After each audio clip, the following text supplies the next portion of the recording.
여러분 반갑습니다. 이번 시간 제가 여러분들과 함께 학습해 볼 내용은 결산의 이해라고 하는 부분입니다.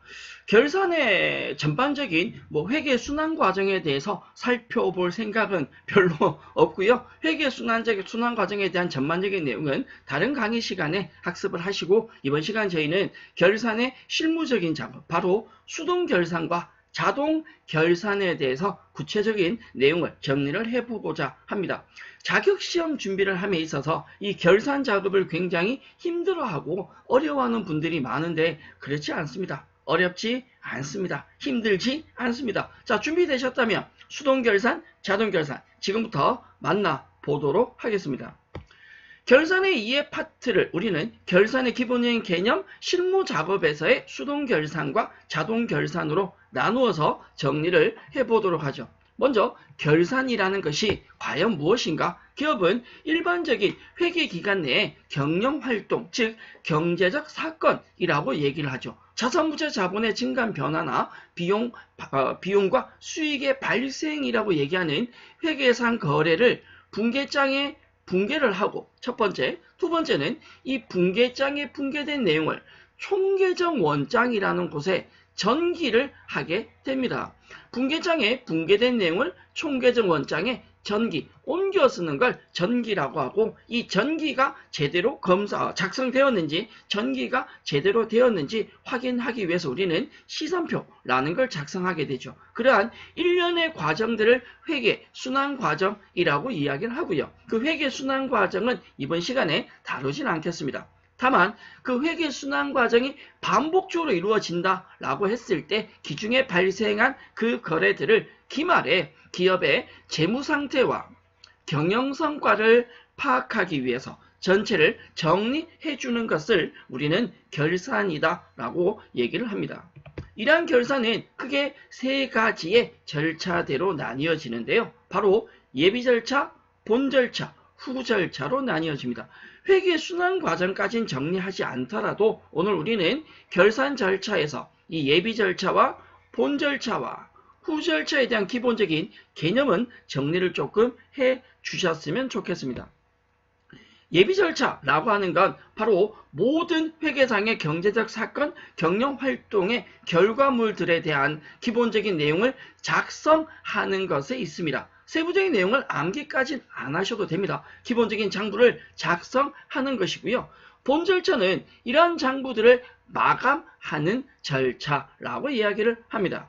마지막 후 절차는 결산의 예비 절차와 본 절차를 통해서 마감된 장부를 통해서 바로 재무제표를 만들어주는 절차이다 라고 설명을 드릴 수 있는데, 아래쪽에 나오는 이 원론적인 긴 설명들은 잘 모르겠고 접어놓고, 다만 예비 절차는 일반적인 장부를 작성하는 것이다, 또 본 절차는 그런 장부들을 마감하는 절차이다, 요 정도는 꼭 데리고 챙겨서 다음 내용으로 넘어가시면 좋겠습니다.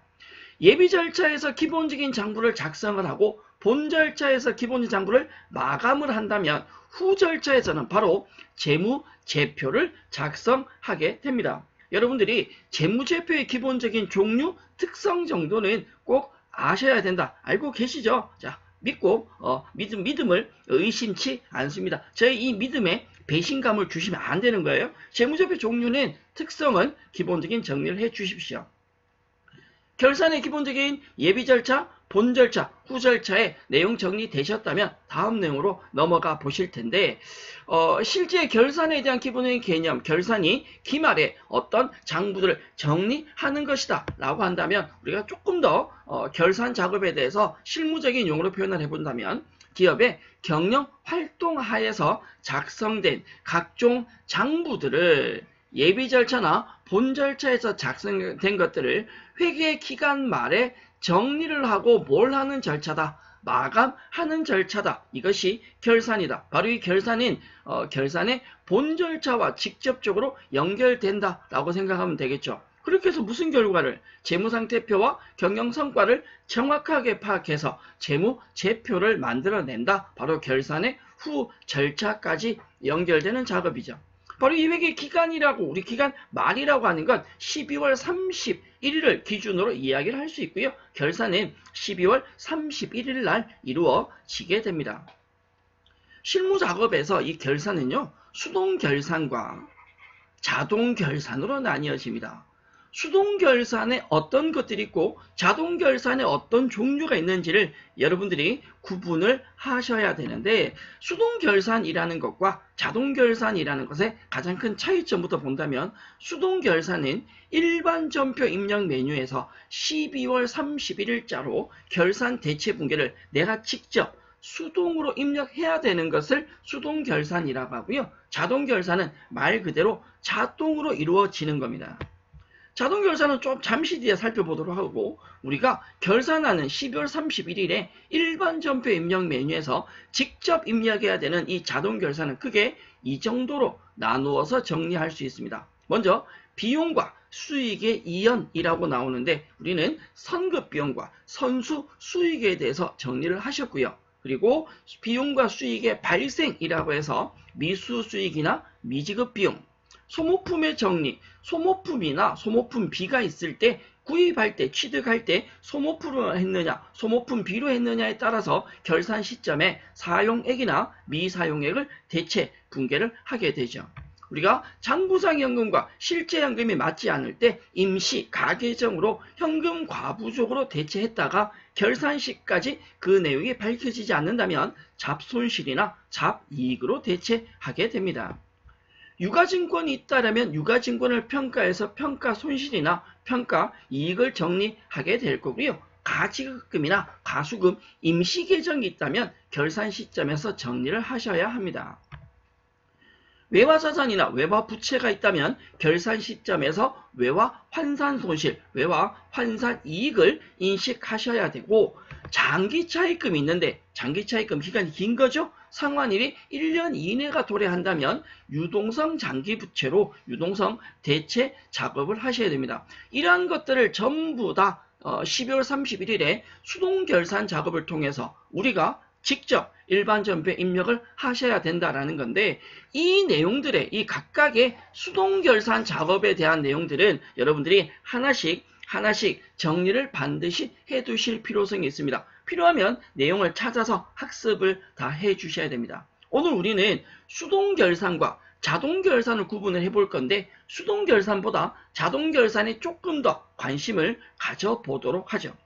수동결산이 일반 전표 12월 31일 날 직접 입력을 해야 된다면, 자동결산은요, 내가 직접 입력하는 것이 아니라 결산자료 입력 메뉴가 있습니다.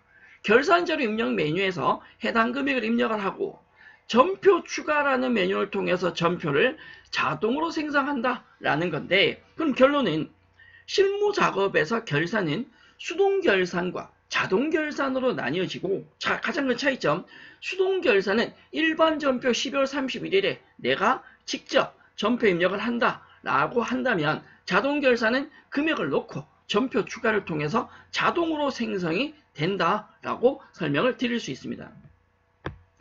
이 자동결산에는 크게 5가지 이야기를 할 수 있는데요.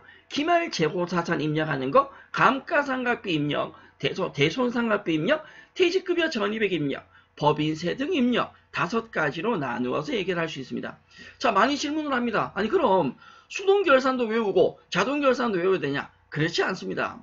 우리는 자동결산에 조금 더 관심을 가지고, 자동결산이 아니다, 자동결산 항목이 아니다라고 하면 그건 전부 다 수동결산이다 라고 이야기를 할 수 있다 라고 얘기를 드릴 수 있습니다. 여러분들은 결산에 수동결산도 있다, 자동결산도 있다, 내가 직접 전표 입력을 해야 되는 것도 있고, 결산자료 입력 메뉴를 통해서 자동으로 분계가 회계 처리가 되는 것도 있다, 그 정도만 구분하시고요. 바로 자동결산의 5가지 종류는 기억을 해 주실 필요가 있습니다. 마찬가지 저희가 향후에 자동결산의 각각의 항목들에 대해서 작성 방법, 결산 작업은 뒤에서 한 번 더 정리하도록 하겠습니다. 이번 시간 저희는 수동결산과 자동결산의 기본적인 의미만, 개념만 정리하고 넘어가도록 하겠습니다. 특히 감가상각의 경우는 저희가 다음 시간에 학습을 하겠지만, 고정자산에 대해서 등록을 하고 감가상각 자산에 대해서 등록을 하고 그걸 감가상각에 정확하게 반영을 시키는 것까지 학습을 해 주셔야 합니다.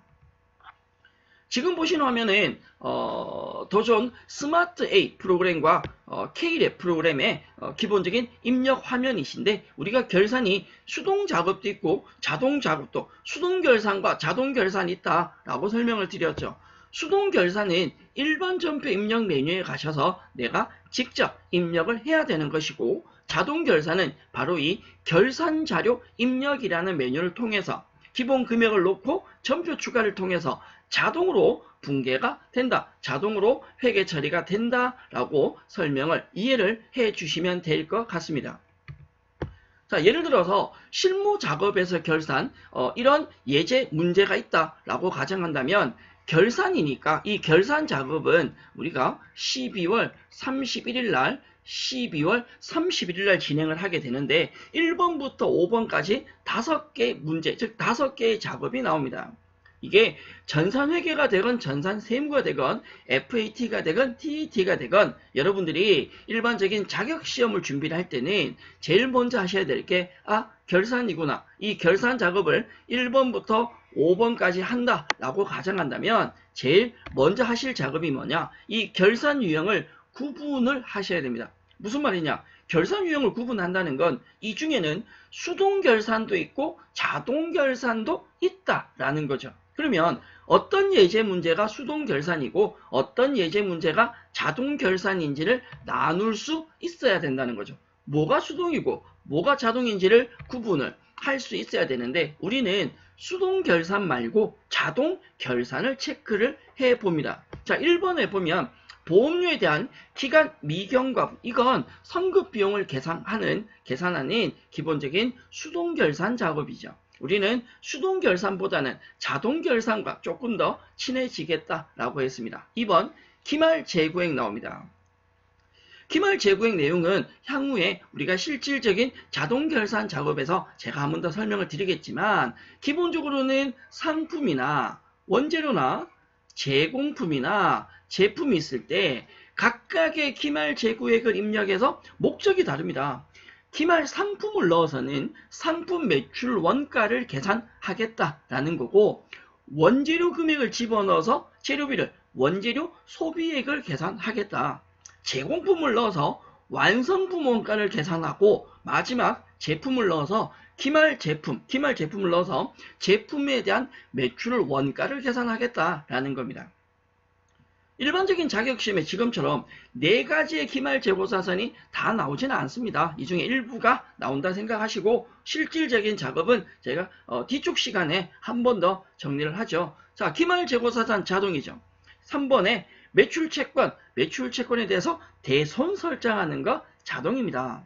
4번 감가상각에 대해서 고정자산 등록 메뉴 입력 자료 조회에서 감가상각 반영하는 거 역시 자동이고요. 5번에 법인세 등 계산하는 붕괴도 자동입니다.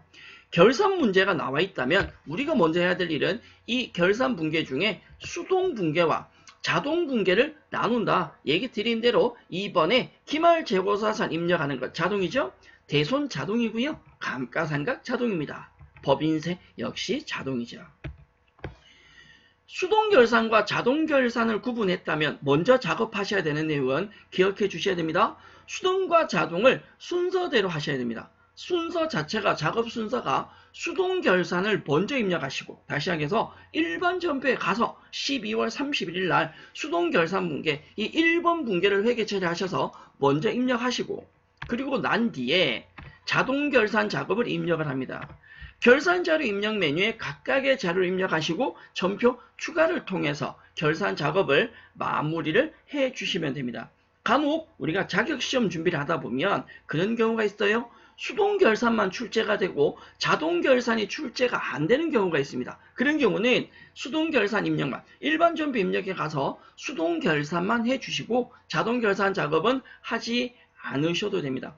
실제로 실무에서는 현업에서는 그럴 일은 없지만 자격시험에서는 수동 결산만 출제될 수도 있다라고 얘기를 드릴 수 있습니다. 이번 시간 저희는 결산의 기본적인 개념 중에서 수동결산과 자동결산이 어떻게 나누어지는지 살펴보셨고요. 여러분들이 앞에 보셨던 자동결산에 어떤 것들이 있는지 기본 종류는 정리를 하시고 학습하는 순서는 각각의 수동결산 항목들부터 예를 든다면 선거비용 선수수익, 미수수익 미지급 비용, 현금 과부족, 소모품 정리를 비롯한 장기차입금, 유동성 대체 이런 항목들에 대한 기본 수동결산부터 먼저 학습을 완료하고 난 뒤에 자동결산 방법에 대해서 학습 진행을 하시고 자격 시험 준비에 임해 주시면 좋겠다라고 생각을 합니다. 관련 내용에 대해서 궁금증은 언제든지 문의 주시면 되고요. 좋은 강의는 강사인 제가 만드는 것이 아니라 여러분들이 만들어 줍니다. 학습에 대한 궁금증, 문의 달라 부탁드리면서 저는 다음 시간 다른 내용으로 다시 인사드리도록 하겠습니다. 여러분 수고하셨습니다.